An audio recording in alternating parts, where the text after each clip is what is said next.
Bingo bango. All right, so Darren, number 1, whenever you're ready. Mother spoiler, you're my life support system. It's the spoiler of the goats. Once you understand the linkage between spoiler and reality, then you begin to dance with invisibility. Don't eat the eggs. We put spoilers in the eggs. We must be the first superpower to create super spoilers. All right, back up to the top of number 1 with Graham there, and we'll do the same thing down. Mother spoiler, you're my life support system. It's the spoiler of the goats. Once you understand the linkage between spoiler and reality, then you'll begin to dance with invisibility. Oh, crap. Don't eat the eggs. We put spoilers in the eggs. We must be the first superpower to create super spoilers. All right, excellent. Thank you, guys. That's the All right, best and part then- of the movie. Yeah. All right, so then the other thing is I normally give people a title, and so when I introduce you guys, and that's what the potential titles are, it's like I've taken things from the movie and I give people titles. So if you guys want to do that, or I can just introduce you guys from Grimerica. I'm fine with whatever, yeah. So what title? I'll have the Spoon Blender conference attendee. You got to be either the goat killer or the... I'm gonna be the goat killer. Nice. All right. I'm just writing that down. It should have been the remote viewer. No, you can change your mind. No, I'll be the goat killer. I like that. Goes with goat karma. Yeah. All right. And I'm good to go whenever you guys want to go live. All right, Darren. How? Welcome to the show, guys. Live, guys. We're going on Tony's show to review a movie. I let Tony take it away. Hi, guys. Welcome to Flick Xrayed. I'm your host, Tony. And tonight I have joining me from across Skype, still in the same city, Spoonbender Conference attendee Graham. You can say hello if you want. Hello. Nice to be here. Thanks for having us. And then I'm also joined by Goat Killer Darren. Hello. Thanks for having me. And these gentlemen are from an awesome podcast called Grimerica. And we're going to be talking about tonight Men Who Stare at Goats, or technically The Men Who Stare at Goats, but it doesn't really need that "the" at the beginning, in my opinion.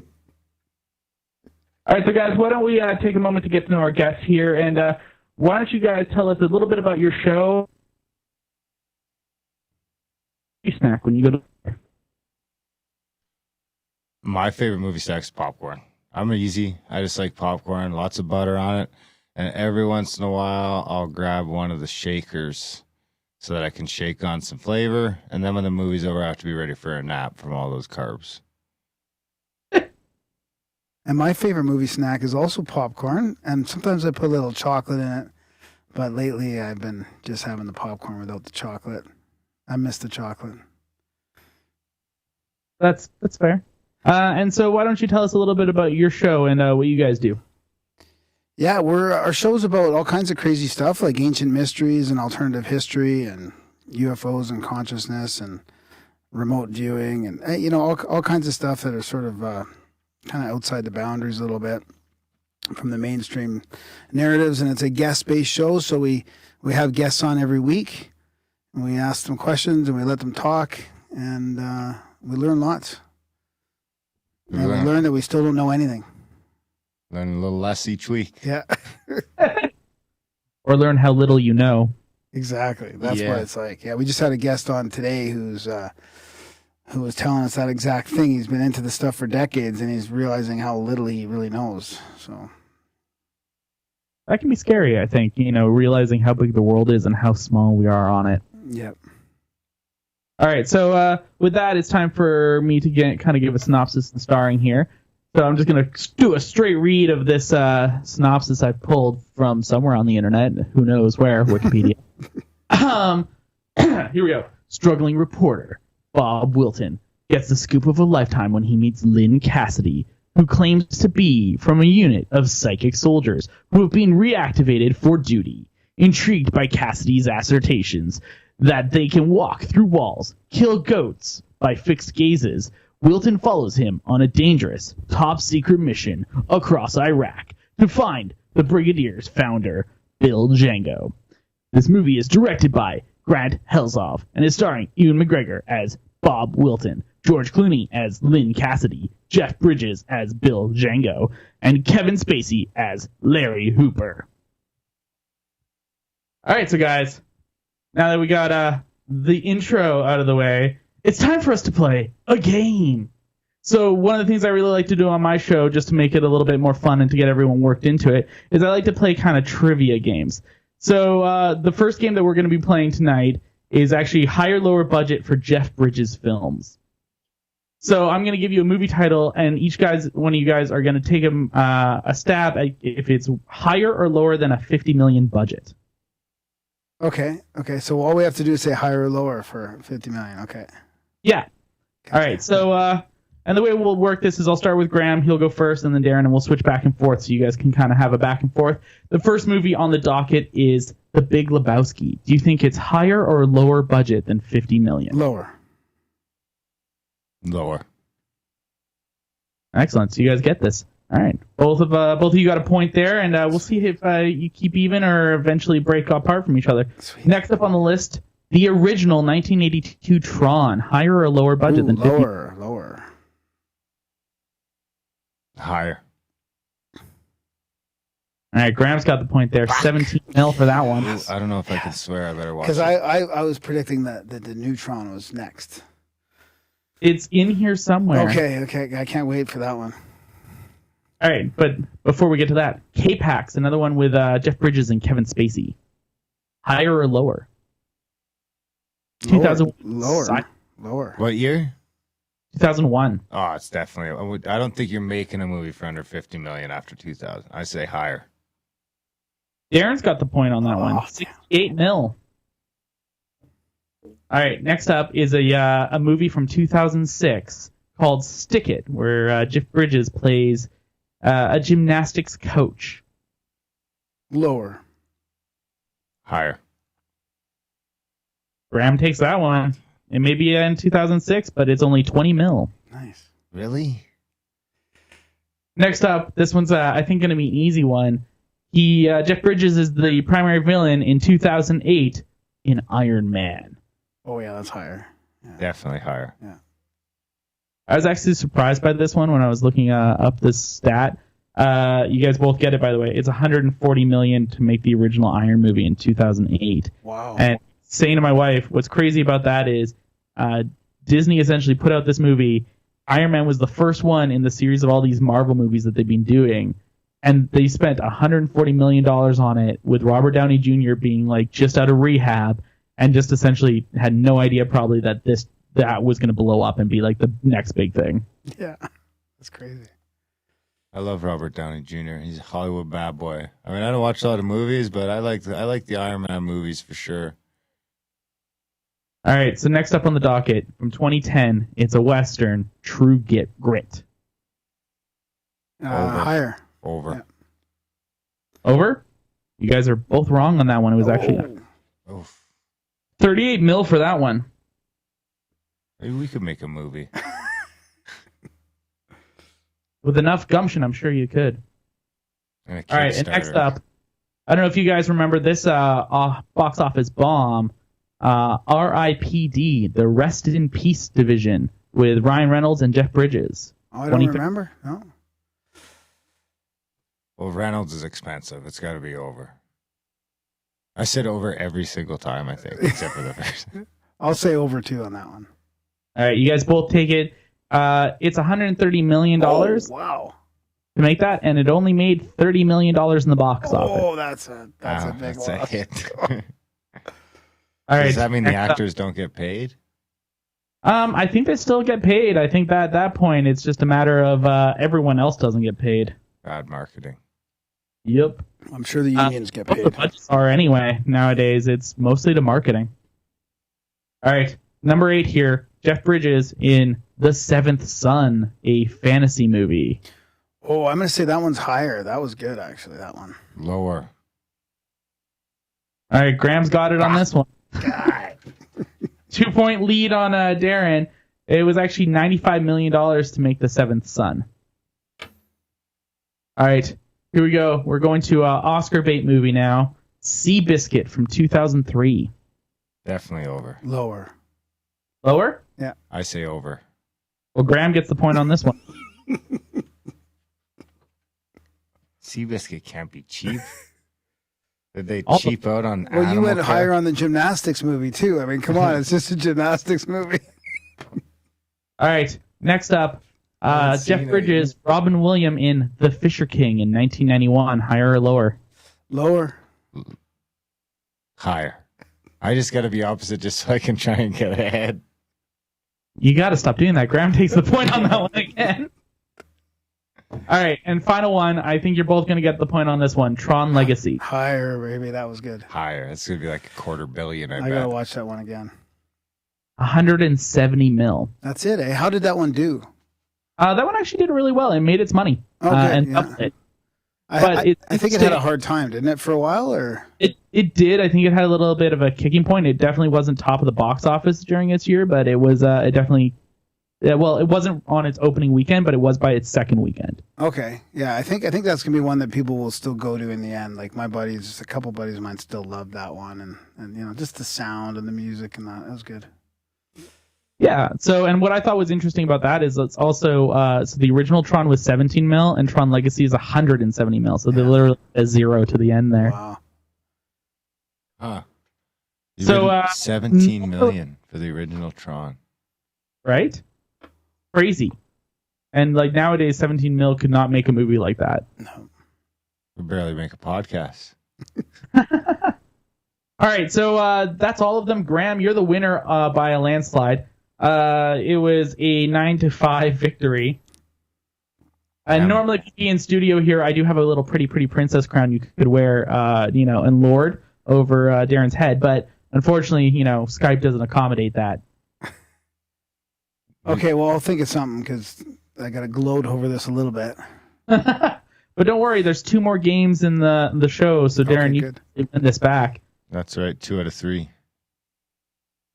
All right, so let's talk a little bit more about Men Who Stare at Goats. So what would your guys' 2-sentence kind of synopsis or impression? We'll get the pretty princess Graham to start us off here. The two sentence synopsis. So I think this was a bit of a psyop produced by a spy, taking the piss out of alternative science and phenomena that there's really they're really making light of what really has happened and funded through the CIA and in programs, in secret programs, and they've just sort of made light of it, kind of taken the piss out of it. That's my synopsis. Fair. And Darren, yourself? Well, I thought it was a good movie. I like it. I like Clooney. I don't know what it is. Handsome fella. Everyone likes to hate him. He's probably spy. He's probably CIA. But I mean, it is that. But at the same time, it's kind of. I mean, maybe it got people to sort of look into that a little bit, and maybe a few people kind of got into the fact that this is all based on real stuff. I think like Lynn must be based on what's his name, right? Targ?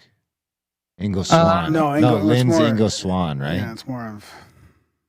Yeah, that's who Lynn is actually based upon when I was doing my research on this. Is Ingo Swan probably, yeah. But so you're the one who put this one forward, which I'm pretty happy you did because I love this movie. And I'm not gonna lie, when I was telling one of my buddies I was doing this, he's like, "Oh yeah, that's the one you forced me to watch when we lived together." I'm like, yes, it is. That's awesome. I definitely own it on Blu-ray. I'm one of those people. But what did you guys think about the fact that we have Ewan McGregor, Obi-Wan Kenobi, talking to people about being Jedi? Exactly. That was great. It's fantastic. Is he Obi-Wan Kenobi? Yeah. Yeah. In one of the. See, I'm going to be the worst guest on a movie review show. I watched Men Who Stare at Goats. I liked it, but I haven't seen the Star Wars or anything like that. I like. I thought about that a couple times in there because they kept mentioning the Jedi. So that must be way before, though. No, Was this he- came out way after he was, because in 1989 he was Obi-Wan Kenobi in The Phantom Menace, and this came out way after that. I think this was actually after he'd done all three of the prequel movies. Huh. Well, what I found interesting was the ability. The guy who started the whole thing off, which was Jeff Bridges' character, actually started with an injury in the war, and that was one of the ways that one of the guys got picked to do the Stargate program was from an injury in the war. Yeah, well, he's based on a real guy too, right? Yeah. But I don't think his real guy actually got shot in the war. One of the guys that started the program did, yeah. Jeff Bridges, I thought, was his character's based on two different characters. Right. Oh, mix. Yeah, he's kind of a crossover between. There's a CIA agent and God, I can't remember his name. I had it written down. Hold on. Jim Shannon. Yes, I think that's it. There. Yeah, so he's a crossover between two real life people and their stories because there was the New Earth soldiers. New Earth Battalion, I think. Yeah. That's it. And there was the New Earth Battalion, and then there's also the remote viewing thing, which are in real life were two different events, I guess, or two different organizations. Yeah, yeah.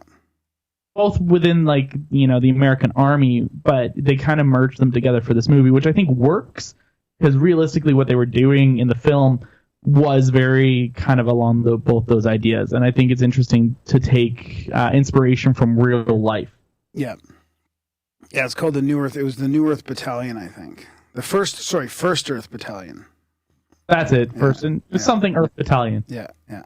And it's funny that they call it that because realistically, the idea at that time was to beat the Red Army and go after those commies. But realistically, that was the idea of the military. But the people they portray in this movie, it was they were trying to unite everyone. Yeah. What do you guys think about that? Yeah, I've got the One Earth Battalion here right now. The ethical hierarchy. Both soldiers and units can achieve an ethical evolution. The benefits of this progress are both immediate and long range. Both soldiers and units can achieve flow states. When that happens, work doesn't seem like work, but everything gets done. Mental serenity doesn't produce lethargy. It increases functional effectiveness. I can understand that. It's, kind of like in real life. I know me and my wife, we do meditation before we go to bed just because it helps us sleep, right? And it's just taking a moment during the day. So I could actually see why, especially when you're talking about soldiers who usually would be in high pressure situations, trying to instill this idea of, doing that kind of stuff actually makes sense to me. Yeah, I mean, it's kind of I think it just works better when you do it like that too. I think, it's kind of like in Star Wars. I'll use the Star Wars analogy since you guys seem to like Star Wars. It's like the dark side seems to be works easier than the light side or whatever the Jedi side is called.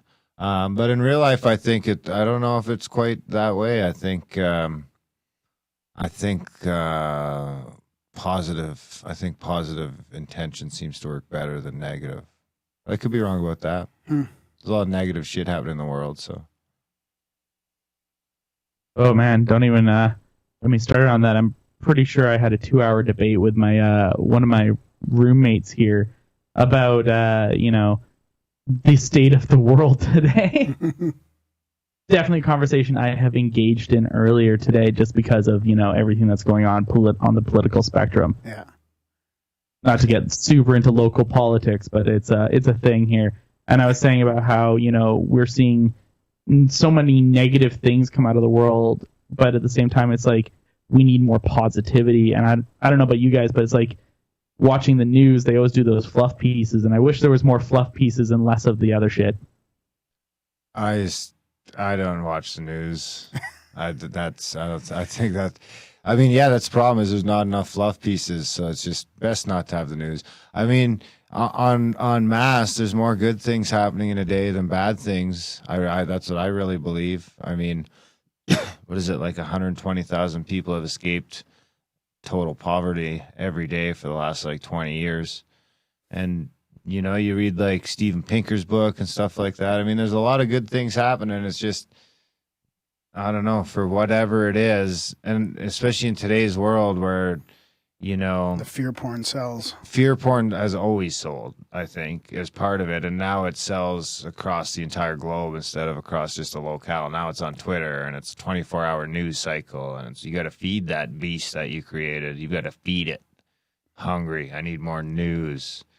That's so you get 30-second news updates instead of every evening at 6. I think. And on top of that, it's like I know the second Anchorman movie pokes fun at this about how they changed the news from being about factual to being about a narrative, right? And it's like, honestly, that's what news does nowadays. It's like there's so much speculation, but then the speculation gets regurgitated through the masses, and then it becomes like hysteria, and it's just like, but that's not what it was originally. Exactly. Yeah, it's Look, so sad. I mean, especially in the States, like in 2012, Obama repealed the Smith-Mundt Act, which made it illegal to like run propaganda on the American population. So that went away in 2012, and I think you've seen a total landslide of the American media ever since then. Like Voice of America, you never even used to be able to play inside America. Now you can do that again, and it's just, I mean, that's why, I mean, the news and commercials are the big reason I canceled my cable. I hung on for a while because I was a Flames fan and stuff like that, but eventually it was all just too much. And now I don't even watch the hockey anymore. Now, I can't handle that mainstream media. It's all, and it even got to the point where when I was going to a movie, they're trying to cram a narrative down my throat now. And it's just like, what happened to just entertain it? Like the original Ghostbusters and stuff like that. We're just having a good time. You know, it doesn't have to be like, I'm just going to stop. I'm going to stop before I get myself in trouble. I can understand that. I'm still heavy on social media, but I definitely have tailored my feed to not include certain things. I also got rid of my cable because me and my wife were like, what's the point? You know, we have Netflix, we have Amazon Prime. Yeah. Like, why the fuck are we pay for both of these services? Yeah. Why are we paying for a third service that then shoves commercials down our throat? Because you do pay for cable. It's not like, you know, it's not free. Also, your camera just took a nosedive, by the way. Yeah. Yes. Saw that. But it's just one of those things where, you know, you pay for cable, but then they put ads into it, and you're like, what am I paying for then? The right for you to show me advertisements? Yeah, exactly. Yeah. And I think it's kind of like when and why newspapers have gone down. Like, don't get me wrong, I work in the print industry. That's like my trade. But realistically, the newspaper industry died because they couldn't adapt, and they continued to try and do the same old formula where they're have these massive ads and catalogs in the midst of all these newspaper articles that also were becoming, and no, journalism took a dive as well at the same time, where journalistic integrity was changing as blogs had started entering, and, you know, you started seeing the newspapers taking like a slant, and so you couldn't even trust newspapers to just give you news. Exactly. They were giving you a narrative. Yeah. Did you see what the president of CNN said yesterday? He just came on. He's like, We don't investigate stuff. We just, you know, post what the truth tellers tell us to post. Like, okay, Right. good thing we got the fourth estate. And I mean, that's in the States. So I would argue, and I do argue, and I get myself in trouble, is like, you know, still a little higher up the ladder of all those sort of freedoms than we are. And I think, you know, Canadians have this illusion that we live in the greatest country on earth and blah, blah, blah. And we do have a lot of great things. Don't get me wrong. We got a healthcare system that's flawed, but it's still better than the American one. We pay way too much tax, but I mean, we're sliding down this slippery slope into corporatism or fascism, or I don't know what you call it, but I know that, you know, I can drive coast to coast in Canada, and every single town I go into, I choose between the same like 7 restaurants or a Walmart or a Staples, or, you know, it's a mess. There's almost needs to be a comeback of like small businesses, but it's really hard to get like that kind of comeback when they're being pushed out by companies like Walmart that can offer like a cheaper price, and it's just really hard to justify, paying more for things that you could pay less for. I knew free trade was going to fucking bite us in the ass. Well, not only that, but during that new mall that opened up where you used to live, like, but some people that you knew were trying to get their small private business in there, and they couldn't. Their independent business in there, they couldn't because they only accept like box stores, like chain stores. Oh yeah, like the new. So you can't even get into the malls if you wanted to. It's getting that hard to do a small business and have it in some strip mall somewhere. Yeah, mom and pop can't go and open up a warehouse in China and make things for pennies on the dollar. Makes it tough. I guess they could order it on Alibaba. Maybe maybe services like Alibaba and stuff like that. I mean, maybe that'll start to bring back a little bit of that. It'll start to bring back a little of that mom and pop shop where everyone can have a website and be selling stuff at the same prices. Amazon, but I mean that's scary too because look at Amazon. Amazon's a problem. Amazon's scary. To be like honest, it's just scary, and we're just getting to this point where, especially with the mom and pop shops. Like, don't get me wrong, I love to shop local. I love to go to the farmers markets and stuff like that. But on top, those are great and all, but it's like there's also a convenience level and a cost level.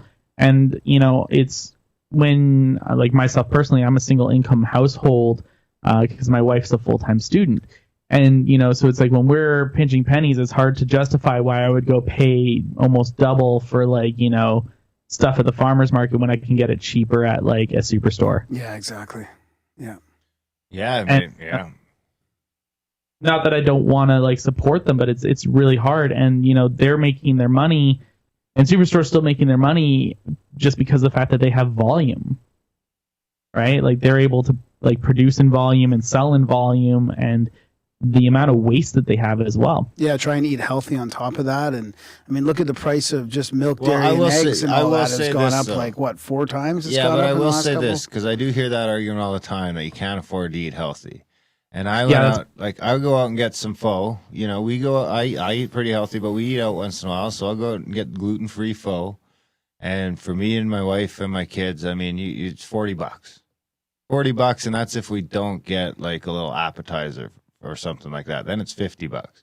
I mean, for $40, I could go buy a couple of steaks and some fresh vegetables and get through the night. Or, I mean, that's on the high end. Or you can go get a couple of chicken breasts or a couple of pork chops. I mean, for $40 to go get fast food or, a high-end version of fast food these days, I mean, I don't even know. I don't even think you could go feed 4 people at McDonald's for less than $40 these days. So, that's kind of like that. The same 20-piece nugget. But yeah, no, it's definitely one of those things. Although eating healthy is actually cheaper. So like one of the things me and my wife discovered, actually through Dave Ramsey, I think it is, who's a financial guru.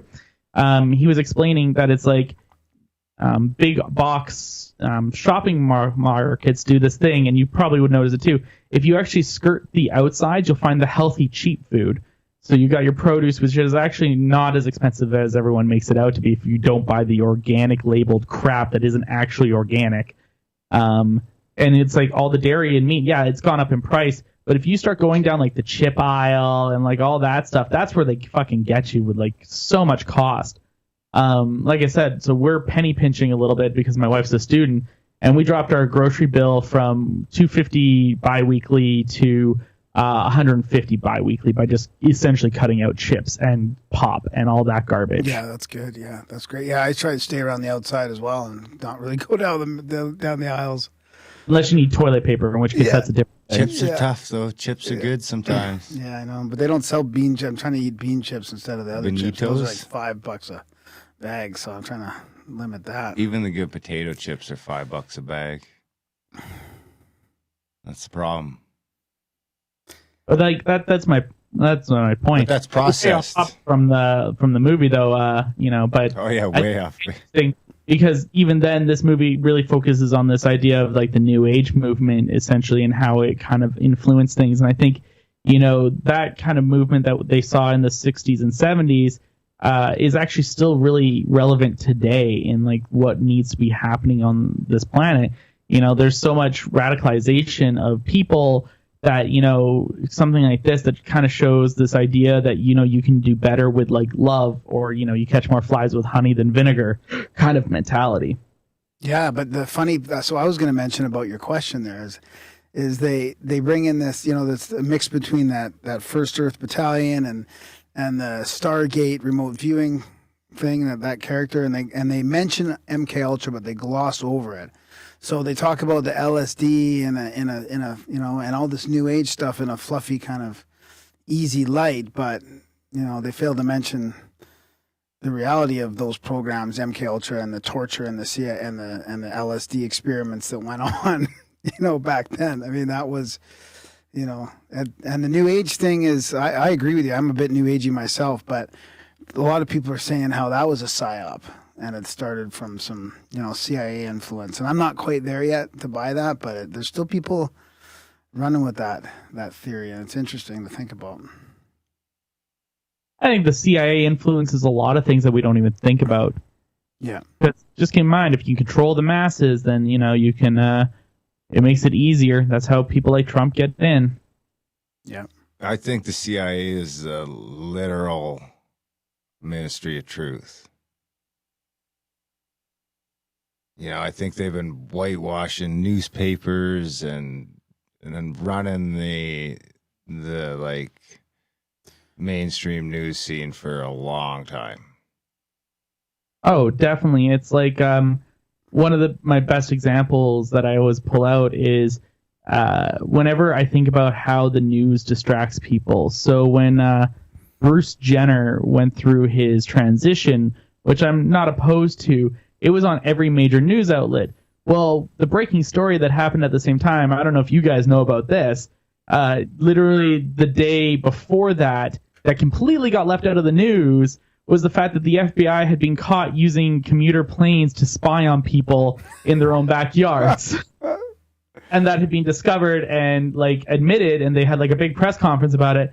But where was that in the news? Yeah, nowhere. That's everyone was talking about the Bruce Jenner became Caitlyn Jenner or whatever. I can't remember.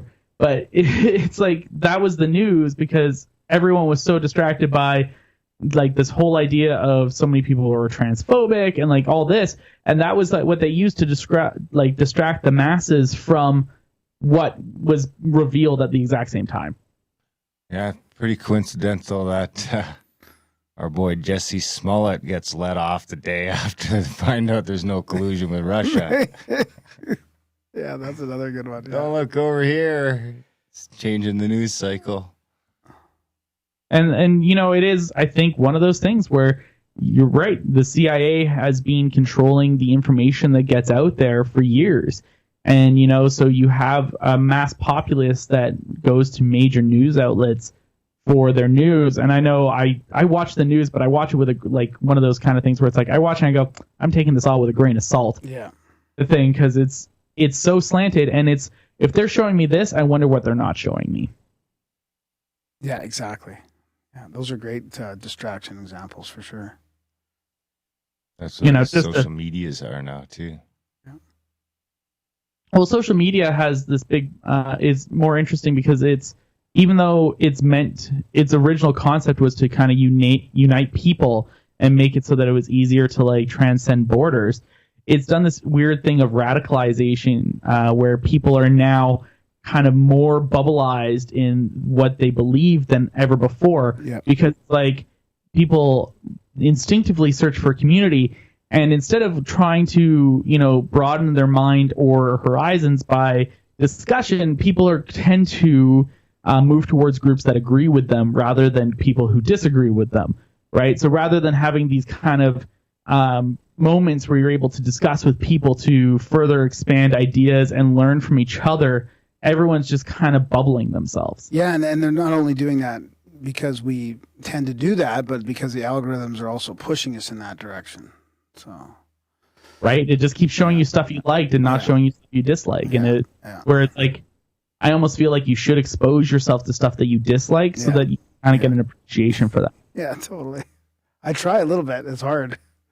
So frustrating. Yeah. It is.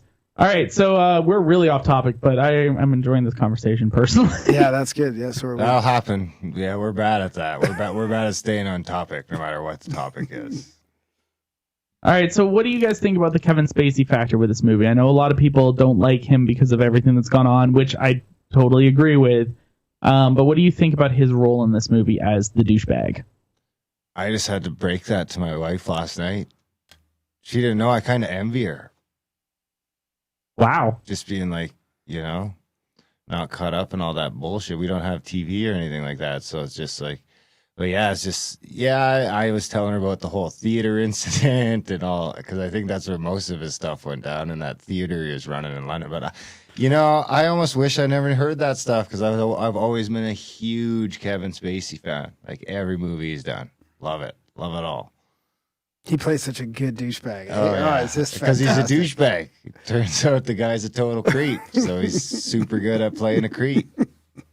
Oh, it's weird how that happens. It's like he's not even acting at that point. Exactly. Did you see his like weird little YouTube rebuttal to like when he got like when he first got, or no, it was like after he got charged or he got caught or something happened. And he like put out this YouTube video where he's like cooking some food in his apartment and he's like in character as Frank Underwood. It's after he's already been fired from the series. It's just the whole thing is just weird. It's cringy.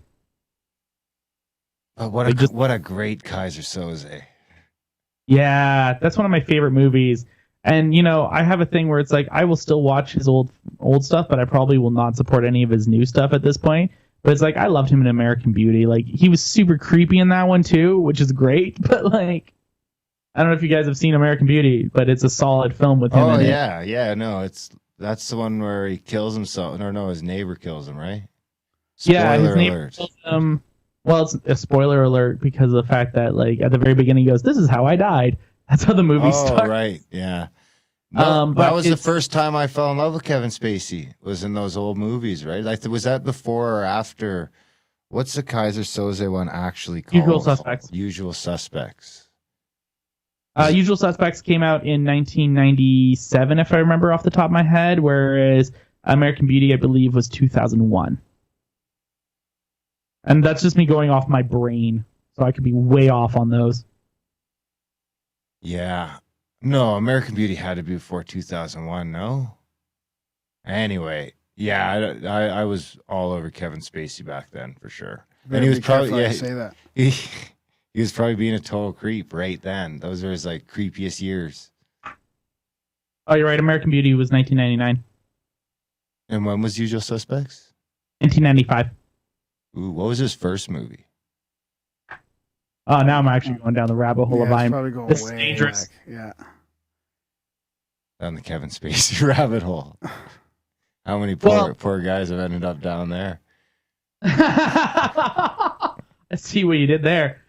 I don't know, but it's like, I'm not gonna lie, I was going through George Clooney's kind of stuff, and in the last 5 years, he's only done Nespresso ads. Wow. That's because George Clooney's a spy. He really is. When we say that, we're not joking. Like, All right, so Kevin Spacey's first role on IMDb is in a movie called Heartburn, where he plays a subway thief in 1986.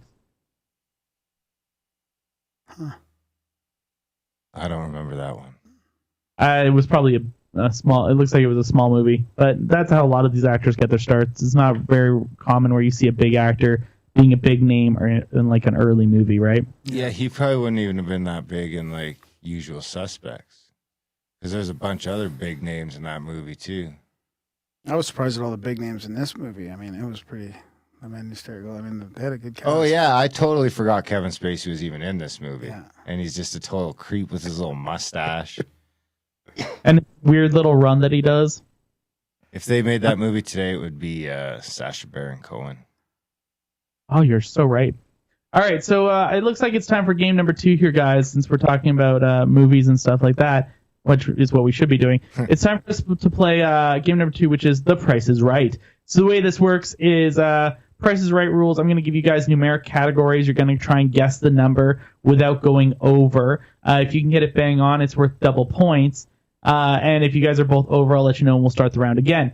So, first category is, what do you guys think the budget for this film was? And Graham, since you're the pretty princess, you're going to start us off. 70 million. 70. 71 million. Well, you guys are both over. Way over. Yeah, damn. Even with all those guys in it? Yep. That's more of a reason to I think assume, it's like a I assume those guys are like 5 million a pop, right? That was their entry into. That was one of the guy who made the film with Ronson. It was his entry into the deep state. I think this was his, his gift, his entry. You think Ronson's deep state? Because Ronson's got his paws on Alex Jones. Yeah, he took Alex Jones to Bohemian Grove. Those two launched each other's careers. Yeah. Anyway, right, sorry, I don't want to interrupt the game. No, it's all good. Discourse is all right. So we'll start this round again. Grant or Darren, what do you think now? You're starting us off. I'm going to switch it back and forth here. 33 million. 33. What have you said? 34. 34. Oh, you guys are going to just $1 each other. You're both still over, though. Oh, wow. They almost The Graham. did it for free. All right, I'll go to 21. 21. You going to $1 him? I'm tempted, but I'm going to go 18. 18? You should have $1 him, man. You get the point here. It was 25. I was going to say 25. I should have just went with my You should have intuition. went with your intuition. That would be double points if you get it bang on. Really? Yeah. Okay, I'm going to turn on my intuition. All right, so next up, what do you guys think this made in domestic box office? So that's in the U.S. and Canada. 50. And, all right. Sorry, 50, yeah. No, you want to take a stab at it. You say 50, 50. What about yourself, Darren? 33. All right. You guys are both over. Oh, that's sad. So, Darren, you're going to start us off now. 25 million. 25. All right. And Graham? They couldn't have done it at a loss. I'll say 30. 30? Yeah. All right, you get the point. Although, Darren, I'm going to tell you right now, you were so close with your intuition there. It was actually 32.4. One more point and you would have had to round up. Unfortunately, it's like right there. It's at 32.4. So your intuition's apparently like really close there. 33 is a magic number. Are you remote viewing my screen right now? Is that what's going on? No, I just know 33 has a lot of deep state. Well, 33 goes deeper than just like weird media and deep state and coincidences like this. 33 even goes into like fractals of the universe. Sacred geometry. Yeah. Yeah. So I just went with 33 right. for that reason. I assumed a spook film, 33, there's telling someone that it's just so you know this is a code book. All right, so next category here is, what do you think it made in foreign box office? So that's every category except for Canada and the U.S. And Darren, we'll get you to start here. 14 million. 14. And then I'll say 17. 17. Well, Graham, you're kicking ass again here. It was actually 36 million. Wow, it did I better should have in said foreign. 33 again, really. I never thought. Yeah, so it did 36.5 everywhere else. Is that normal or? Usually foreign, it's hit or miss with foreign. It can do better or worse. But in the case of this film in particular, it was produced by the BBC. So I think they had a wider UK launch. That makes which sense. would Yeah. attribute to how well they did. And speaking about that, it's time for our next category, which is the UK box office. So knowing that in total it did 36.5 across all countries other than Canada, US, how much of that do you think came from the UK? And Graham, you're going to start this round. So sorry, this was the international sales. How much came from the UK? Mm-hmm. Okay, I'm gonna say 17 again. 17 mil Yeah, out of the total 36. Yeah. 65 million people in the UK, bro. All right, what about yourself there? I'm going to say 24. 24. So of its entire 36 million that it made foreign, you think 24 of it came from Actually, I'm gonna say 17 million and one. You can't change it now. 17 million and one. You guys are both over on that, unfortunately. Oh, So Darren, why don't you take a stab? What do you think it could be starting the round over? 14 million. that's what I was thinking too. I'll say 12. 12? You guys are still both over. Wow. UK sucks. Graham, 9. 9.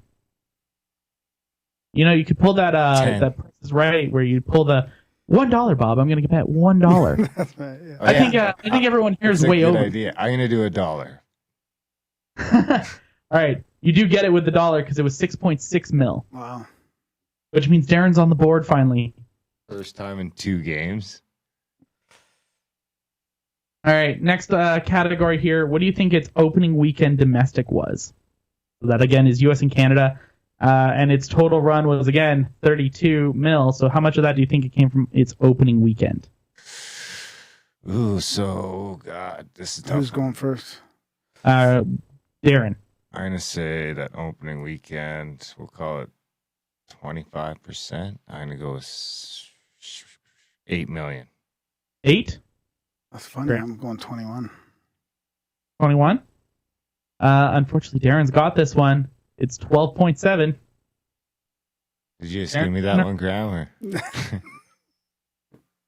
Or? Coming from behind here, there's only a 1 point gap, and we're on to the final 2 categories here, which are the Rotten Tomato ratings. So what do you guys think the critic rating for this film was? Darren, you're starting this round. 7.8. All right. Oh, is it out of 10? Is it a point thing? It's Out a of 10? percentage. Out of 10? Okay. You want to go with 7.8%? 7 out of 10.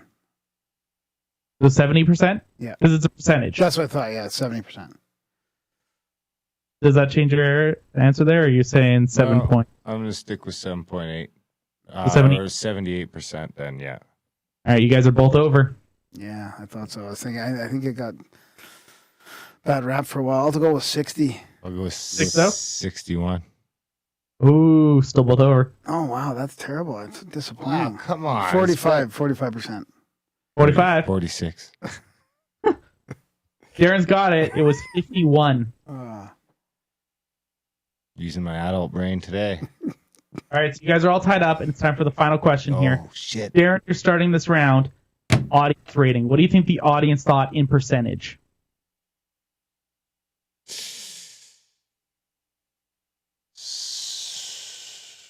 71%. 7-1. What about yourself, Graham? 60. That $1 thing. 60. 6-0? Yeah. Guys are both over. 40. Both over. 40. 4-0. Yeah. 41. Guys are both still over. Oh, that's terrible. It's so disappointing. Okay, 25. 26. You were really close on that last round. It's 39. Oh, yeah, that was too close. Really close. So Darren takes this round. So that means we're 1-1 on games. I'm back in it. I'm back in it, baby. All right. So let's get back to talking about this. And it apparently was not well received by audiences, which is actually astounding to me. I think it did better after theater, because all of these are like theater run stuff, right? But I honestly really enjoy this film. Just because I think it's interesting stylization, and it's got a bunch of fun cameos, and it's just an interesting watch. But apparently, I don't know if it's just like not understood by most audiences what it's trying to accomplish, and it's kind of almost satirical, but like way too close to home realism.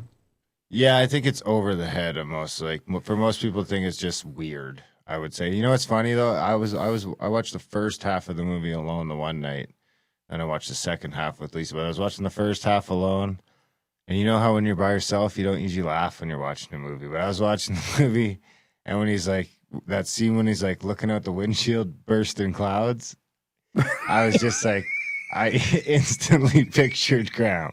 Because this guy's always talking about bursting clouds. And then he fucking runs into that rock. And I was just like, oh my God. The middle of the desert. This is totally Graham. I do love that scene. It's a good one. Especially when he gets out of the car, it's like, of all the desert you could have driven in. Yeah. I love the eye gazing. When he's driving, he's looking at him. He's like, show me the eye gazing. He's looking up. Did you see it? Did you see it?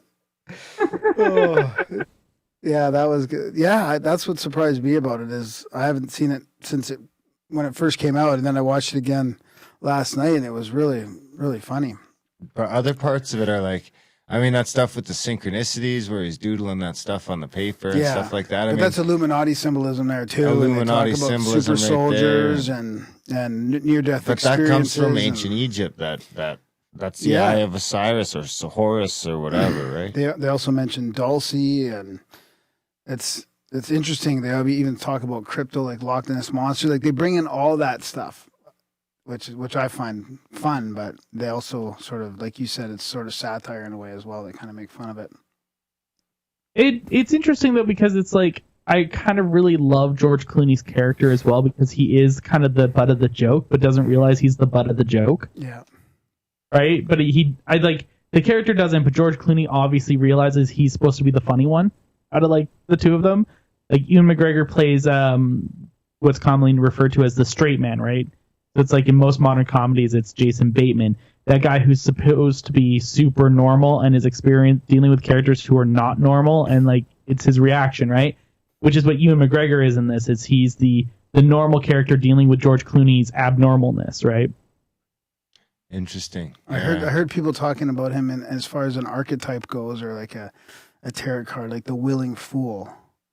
The journalism is like the willing fool going along with this, and then realizing later that he's not, but it's part of the hero's journey as well, in a way. It is part of the hero's journey in a way, because he gets lost with the whole wife thing at the beginning, and he has to go find himself.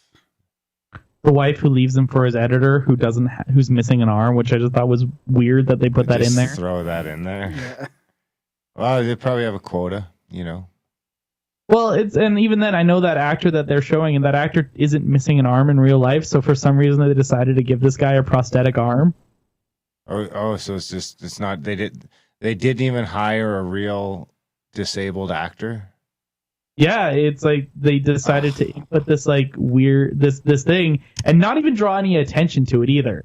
Like it's not like they mentioned at all about like him missing the arm. It was just like he's just missing an arm. Don't worry about it. Just in one scene. In an odd comment. Yeah. That reminds me of. I lost it. Go ahead. No, it's all good. I was just saying it's kind of interesting because the wife leaves him at the very beginning, and then she, which sets him on this path of almost. It's interesting because it's like you say it's the hero's journey, but it's almost more of like a path of enlightenment. Yeah, that too, for sure. I mean, at the end, he jumps through the wall. Remember? Yeah. I mean, which the Colonel at the very beginning, so it's kind of like the nice bookends to the film because the Colonel was unable to and ran into that wall right at the very beginning of the film, but he makes it through because he becomes enlightened. Yeah. Yeah, there's something to that. It's it's like, was Ronson's book satirical? Yeah, I thought it was, but I haven't read the book. I can't say I have either, to be honest. So I don't know if it is satirical or if maybe it's one of those ones where it's not meant to be satirical, but it comes off as being satirical. Yeah, that could be with all these topics too, right? Yeah, and even then, with a lot of these topics, a lot of times people have try to disbelieve on a lot of this stuff. But so it's almost as if sometimes people label this stuff as, or at least skeptics tend to label this stuff as satirical when it may or may not be actually satirical, which obviously isn't the case in this movie. This movie is purposely doing stuff to make you laugh, right? Like one of my favorites is when George Clooney and Ewan McGregor's characters, they get caught and they're being like held captive, and he's like, okay, well, we're gonna do this thing. I have this technique that makes it so that they don't want to hurt you. And he's like, try and hit me or try and choke me. And then he's like, look how much you moved. I didn't move at all. And he used to like throw through him and like did a judo move on him. And he does that little arm waving thing. He waves his arms up and down, showing that he didn't move. It was pretty funny. It's a good little moment, but it like definitely adds to that character of like, it's almost like he believes he didn't actually do anything, but he totally did. Yeah, that was good. Yeah, Right. Old Ingo Swann, remote view on the dark side of the moon. I mean, at the same time, they prop Clooney's character up too, because they show him like, remote view in that apartment to save people. And I don't know. I think it's an interesting concept of a film as well, and I really love the way that they build the characters, primarily the two main characters, and especially with all the flashbacks in it, right? Because it's like this is one of the very few movies that actually has I know that has a narrator that does a really good job of almost hiding the fact that it's narrated. Ooh, I didn't even realize it was narrated. Yeah, because it's Ewan McGregor is telling the story, right? So there's many chunks where it's Ewan McGregor's voice narrating. Oh, yeah, that's right. Yeah, they do a great job of hiding that. Because it just kind of transitions really well, the fact that this entire story is kind of being told, and the way it's being told is like it's all these events have already happened, and he's telling the story, right? Right. They could have got Jason Bateman way cheaper. Very At that time, anyway. I mean, Jason Bateman might be a little bit more since Arrested Development. But. true. And I also really like when it comes to this film, and we were talking about like, the misdirection thing. He writes this story. So this entire movie is him writing this story to submit to papers and stuff like that. And when we get to the very end, he submitted the story to all these papers, and he realizes the only thing they took from it was the Barney torture. Yep. And that's the only thing they played on the news. They ignored all of his journey and all of these other things that he learned, and all they focused on was that fear propaganda. Yeah, that's pretty funny. And they did a pretty good job of sloughing off the terrorist as a guy locked in a room listening to Barney. Like, I mean, come on. Come on. I could just imagine what the U.S. was doing in Iraq. I guarantee you it was a lot worse than listening to Barney. But he makes a comment about the dark side of it all, right? Because there is a dark side to it all. And I mean, we've seen synchros through our show that are crazier than some of the ones on that show. So you wonder about, like, what they're up to. What they're up to. Not good. They're making trouble in the neighborhood. That's right. Definitely. I don't know. It is kind of one of those things where It's like I think with intelligence agencies, the things that they try to sneak by behind closed doors, I think is very infuriating. Yeah, well, especially when you look at stuff like the Nazis were doing, like, there's some lines of thought that think they were legitimately trying to tear holes in the fabric of reality or split dimensions by mass killing people. And, we took like 30,000 of those motherfuckers into our government there right after the war to help out with certain programs. So it makes you wonder what's going on when those You gave the Russians the other half. That's right. Well, it's like all of, I think, the superpowers have that kind of thing where they're trying to figure out or unlock the secrets of the universe first to, weaponize it, which is kind of the way I think, unfortunately, humanity thinks. It's portrayed in sci-fi all the time with, like, if humans find alien tech, what's the first thing we try to do? Kill each other with it. Yeah, do you think that's like by design? So you watch a ton of movies. Do you think that's like we were Part of talking the about how propaganda? much? Yeah, do you think that's propagandistic to keep us like that? Because I mean, we are. If we ever got our shit together, we're a pretty powerful force. But they keep us all locked away in our separate houses with our separate mortgages, our separate everything, and divide us down into the lowest common denominator. Do you think movies are trying to push that, push that sort of competitive and war and all that? I think so. I think it's why the movies that you see succeed are always the ones that are hero story ones where it shows someone triumphing over someone else, right? Because whenever there's a hero, there has to be a villain. And, it's constantly done in film where it's like there's always a villainization.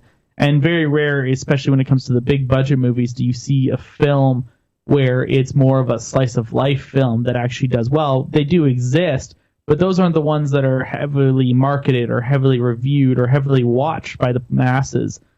So because there are like definitely really good slice of life films out there. There's an entire genre of movies called mumblecore, which is essentially a vague script done movie. So like the script is very vague, and most of the time it's actors interacting in standard situations, right? Standard life situations, and those movies are considered to be highly independent. And what's interesting is most of those movies are also distributed by Fox 2000, which just got bought up by Disney, and is being disbanded. So we'll see even less and less of that now that the corporate machine has started to take down, that kind of thing. And then you've got these foundations like the Disney bought Fox. Yeah, Disney bought Fox. So Disney owns 2 news networks now. No, so they didn't get the news. They only bought Fox, essentially the movie branches. They don't own like TS or the sports channels or like any of those type things. They don't own the news yet. I wouldn't be surprised if they're working on that. But they definitely bought all the film rights and all the TV. And then you've got the influence of these like the Lear Foundation, who's in there modifying scripts and kind of putting the whole social justice thing and global warming stuff in everything that they can get their hands on. And then the DoD and the CIA have got some of their hands on scripts too. Did you guys ever talk about? Especially if you want to use their tanks and shit. Oh yeah. They need an aircraft carrier, then give us some script control. Like it's. Have you guys ever got into that stuff for some of those propagandistic movies? Not yet. I definitely haven't touched on that often, mostly because I'm not as versed in it as I would like to be, but I definitely know and talk about like the control, especially when it comes to like the crazy Disney machine. I actually have a rule where I will only do one Disney film per season just because I don't like Disney. Well, I think a lot of the old Disney stuff is okay. I mean, I think a lot of the old Disney stuff is straight up ripped off from, like the age old sort of folk tales and fairy tales and stuff like that from around the world. And, it's weird how like the newest movies and the big hits always seem to be just like retellings of those same stories, like The Matrix. Like, we've interviewed a couple guys like Robert Sullivan and I can't remember off the top of my head, but we had a couple other guys on that you should chat with that like break down movies just on that sort of level, on that sort of. Then there's the whole synchronistic, like almost the cosmic aspect of some of these numbers and the way movies are fit together and the symbolism that's hard to even believe it's put in there intentionally. Yeah, no, and that is definitely a thing too, is there's a lot of symbolism and subtlety that like movies tend to do. One of the things I always love to point out is advertisers, especially in big budget movies. It's like when you can see an ad placement in the middle of a film. We talked about like getting rid of cable. It drives me nuts when I'm watching a movie and I'm like, oh, this movie was obviously sponsored by Coke. Yeah. Yeah. You know what I mean? It's like, oh, because it's very normal for people to drink Coke label out in a very specific way. And Apple laptops everywhere too, right? But I actually heard that Apple just sends free laptops to everyone in Hollywood. So it's just like, it's not even, they don't even pay for product placement. They just make sure that everyone who's on set has an Apple. So when they need a computer, we need a computer. Okay, there's one. I wouldn't be surprised with that, especially with what Apple, since Steve Jobs is passing, some of the stuff that they've done, and why they were instigators of essentially the cloud. They're the ones who named it the cloud, realistically. But they're the ones who kind of instigated that, and I think it's because now that everyone's using Apple in those kind of situations, they have more control than the CIA does on seeing what people put in the cloud, because they see it all. Yeah. It's just another control mechanism, and they're playing it off as like, we're giving you free shit. Yeah. Well, depending on what your take is for a monthly, depending on what your take is on WikiLeaks, who has recently been labeled as Russian propaganda, but like right before that in 2014, they've got a perfect record for not being proven to have false information. And if you look at any of the stuff that they've dumped out in Vault 7, I mean, the CIA's backdooring the phones before they leave the factories in China. I don't know. I don't know how much I believe about that either, because it's like, even working in IT, it's like there's backdoors on all sorts of stuff. But writing it into the code that there's a backdoor on every phone, that's not something before they even leave China. That'd be something before they even leave development that you'd have to get in there.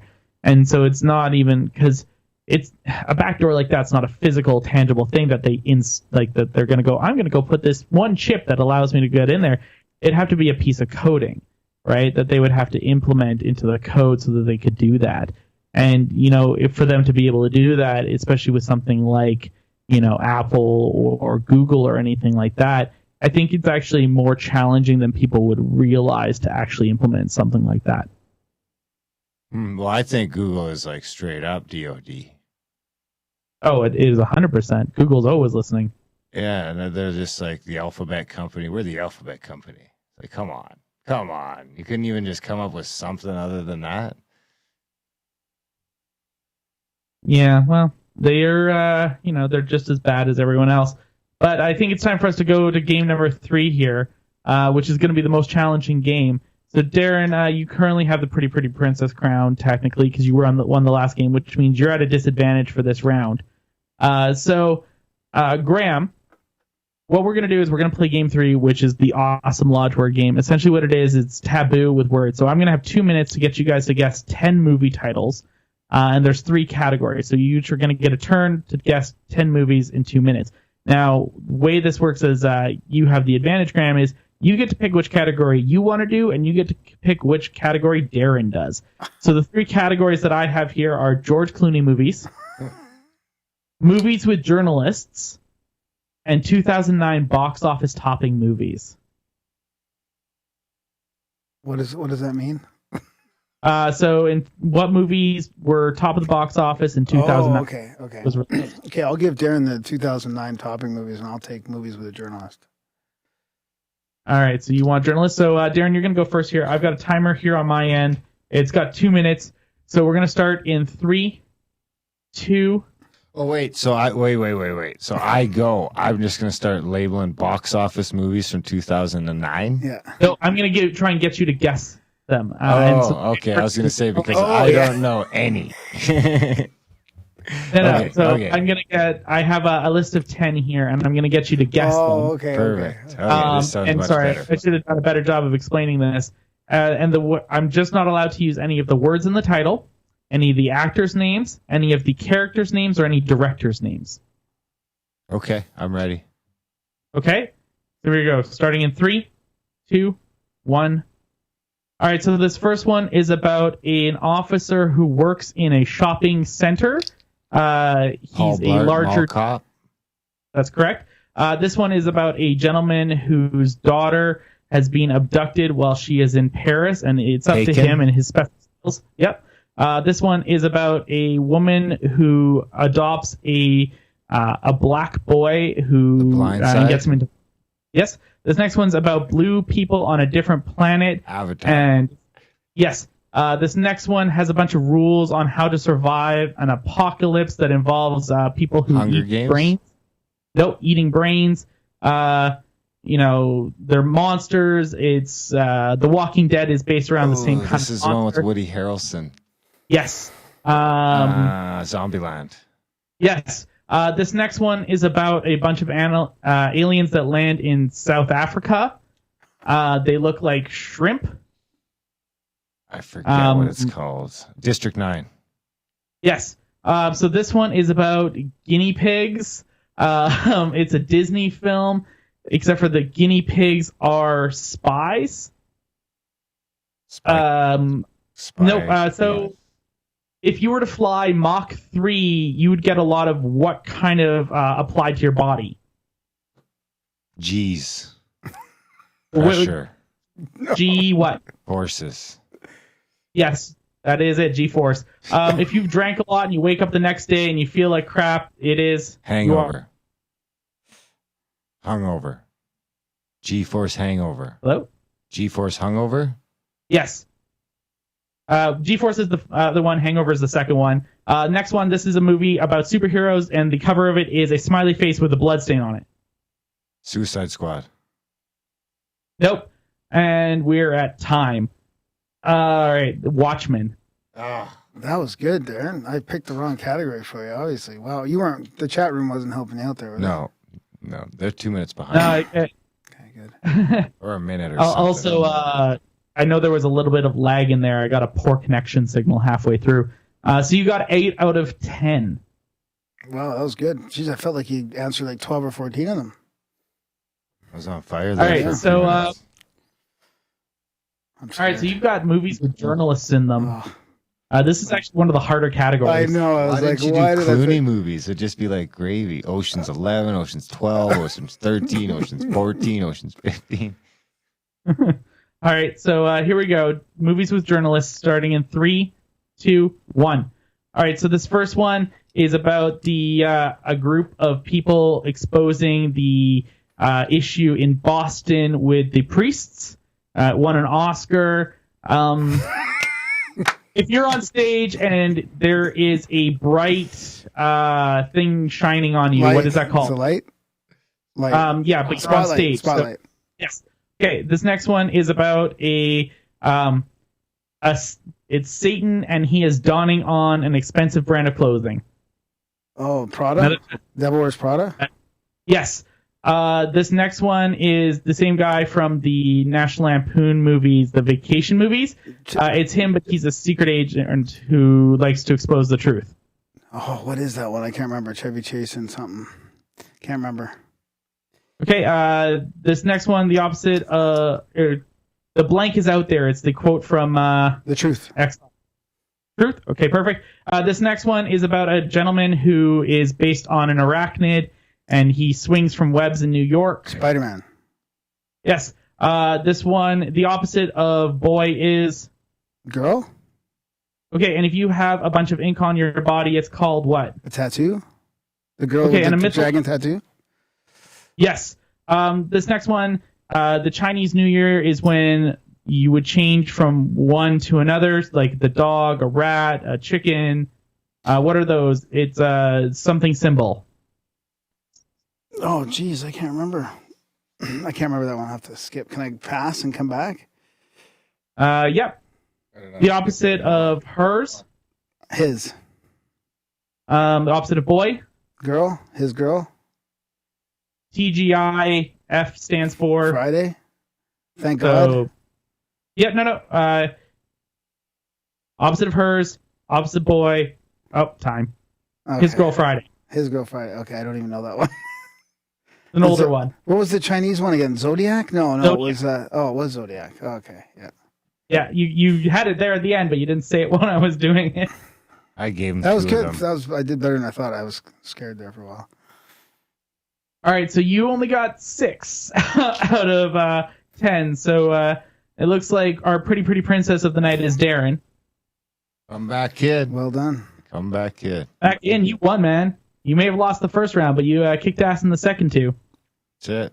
You kind of cheated on the last one with the dollars, or not on the last one, on the price of So the right before, one. That's okay. you're By lucky $1, I you would've went 10 for 10 on George Clooney. All right, so gentlemen, we're getting to the point where I would normally wrap up for time. So there's a couple things that I like to do with this. It's so one thing that I learned from this film. So one thing I learned from this film is that I could probably burst clouds with my thoughts. What is one thing that you guys learned from this film? Darren? Act like someone's always watching. Isn't that just a good rule for life? Yep. All right, and Graham, what's one thing that you learned from this film? Um. John Ronson's compromised. Yeah. Yeah. Exactly. That the whole cast and crew are the whole cast is compromised. I like it. At least All right. at least the top 4 guys, anyways. All right, that brings us to our final bit here. It's time for ratings. So we'll start with Graham now. What would you rate this movie out of 5 and why? And you can use 0.5, so you can use like 0.51, 1.52, 2.5, so on and so forth, up to 5. I'd say it's like a 4.1, 4.2. It was Said because it was. you could use 0.5s, man. Oh, okay. Okay. 4, 5. 4. Okay. All right. Why would you say it's a 4? Because it was just why I don't know. It was just a bit slow at times. I think that's all. But it was funny. It was really funny. I can't give it a 5. But it was good. All right. And Darren, what would you rate it? I'll give it a 4.5. It's got Clooney in it. I love me some Clooney, even if he is a spy. And it's about these cool subjects, and it's right up my alley for humor. I think taking the piss out of all the subjects that we talk about on the show is hard for me to. It's like I got to take a little bit off. And I got to say, I just picture Graham driving and cloud bursting and showing off and crashing into a rock. I can just see that happen. It's believable. Fair enough. And myself, I got to go a little bit lower. I got to give it a 3. I think it's really funny, but again, I think it does have some pacing issues right in the middle. Yeah. It's an hour and a half, but it feels longer than an hour and a half watching it. Like, watching it, by the time it's done, I'm like, that was only an hour and a half? Like, that felt way longer. But I really enjoy the comedy to it and the satire, and I think it really pulls that off really well. So in total, that gives us a rating of 11.5 out of 15, which is 76%. Yeah, that's not too bad. It's way higher than any other critics or audience rated it, that's for sure. Exactly. But This I honestly, is 10 years later when most of those things are more accepted. I'd be more interested to see how that movie would do if it came out today. do you think it was just a little bit ahead of its time? Yeah, I think so. I think that's what I noticed anyway. I mean, it might be because we do a show on a lot of that kind of stuff, but it definitely seems like it's blowing up in a lot of different directions. I think also the way information is spread nowadays is very different than the way it was when this movie came out. Yeah. It's been almost a decade.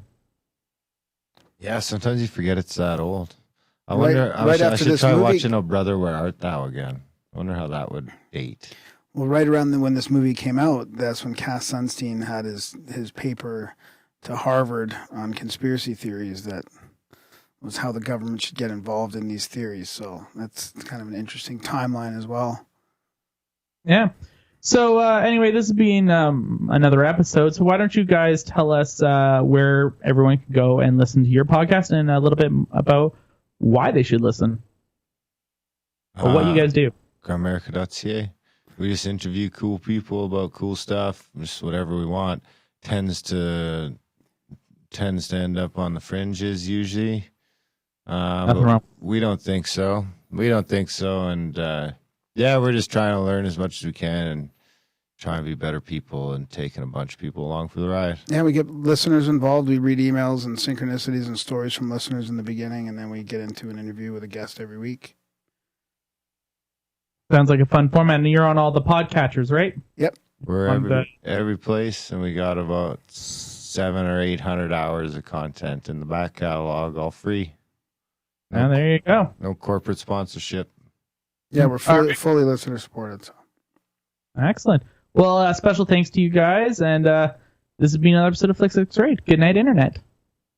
Thank you very much. That was awesome. Thank you very much, Tony. Yeah, that was fun. And I've never done a live stream, so this is weird. Oh, yeah. Oh yeah, people, we got some comments in the chat. Says I'm on fire. Adam says he remote views me in my sleep. Oh, we got some people that say Mr. Jobs got cancer when he said he wouldn't put a fingerprint scanner in the phone. Then the first phone that came out after he died had a fingerprint scanner. Yeah, no, I've definitely heard about that kind of stuff too. It's scary shit. They're all watching us. Yeah, that seems to be right. Did you ever see, like, you would look at those interviews with Zuckerberg and stuff, and they've always got, like, tape over their webcams, and it's just like, God, is he just fucking with you? Because I would totally fuck with people. If I was, like, on that level where I know people are going to be talking about, like, if I'm, like, it's like John McAfee level trolling. Well, and even then, it's not as hard as you think. There's an entire website devoted to the fact that people will buy in-house security cameras and not change the default password. And there's a group that online ran an algorithm, and I got to pull up the website again. They ran an algorithm that runs all of the models and their admin username passwords, and you can actually just go log into all of these webcams from around the world. As long as they're pinging to a router, you can access it. And it's like, wow. there's a website for this. Can you send me the link? Yeah, it's funny because I was actually thinking about how it's because nowadays you can remote into the computers and stuff so easily. I was thinking it'd be cool just to have a couple webcams set up around the studio so you could just poke in from time to time and see what's going on. But then I was just thinking like, well, when I'm here, I don't want anyone poking in on me. So you're doing other things. Wink, wink, nudge, nudge. Oh yeah, I ate fucking a whack of mushrooms here a few weeks ago, and I wouldn't want to be thinking about that. Right, but yeah, there's a whole bunch of webcams that are just open and like from all around How do the you world. make sure you're not open? You have to go in and get rid of your admin password and stuff like that, or alter it. So all you have to do people is just use it. People are using the default password. So. Oh my god! using the default password, and it also I think runs for admin password as like the most common passwords. It just runs an algorithm, and it literally just finds them and just puts them up on this website. That is fucked up. And a lot of them are just like there's in people's homes. It's like a car crash. Part of me wants to go see what's there. Yeah. But that's fucked up. And there's a whole site devoted to it, and I was just like, that is really weird. And you wouldn't even think about that. Like, the average user wants to go buy a security camera because they don't feel safe in their home, and this way they can record it. Well, now people are able to log into that. Yeah. Oh yeah, this one says that there's tens of thousands of nanny cams online. Yeah. Another thing. And probably baby monitors too, these sick fucks. Huh. We should have you on the show sometime. I mean, we had some legit good tangents there that would fit right in with what we talk about. I am a little bit of a conspiracy guy, just a little bit. Nice. I mean, there's obviously a lot of stuff I don't know, but there's a lot of stuff that I find out about, and I go, man, that's fucked. I'm gonna keep looking at that. Yeah, it's kind of scary, the deplatforming and the defunding that's going on too, on a lot of the. We're still live, just so sites. everyone knows. Oh, I'm aware. Yeah. Sometimes Graham says weird stuff. Heather coming on at what 9:30? No, I Okay. actually Pat just texted. He's just asked if we could reschedule. Oh, okay. Yeah. So. Oh, okay. So we're good. That's good. Yeah, that's not so bad at all. It's not such a bad thing. That's what I said. He said he'd do it if he really needed to, but Yeah. I don't want to make. No, we don't. I don't want to make a fucking former UFC heavyweight champ fucking do things he doesn't want to do. Yeah, you don't know how he's gonna show up at your door sometime. Yeah, exactly. Especially if we see him in May. Oof. Yeah. Cool. Well, yeah, we should have you on. You should come by the studio sometime. We'll have Yeah, you on. definitely come in studio for sure. Yeah, that'd be great. All right, but I should be logging out here, guys. I gotta go do some other stuff. It's been great talking to you, and I'll let you know when the episode goes live. Thanks, Sounds man. good. All right. Ciao. Take care.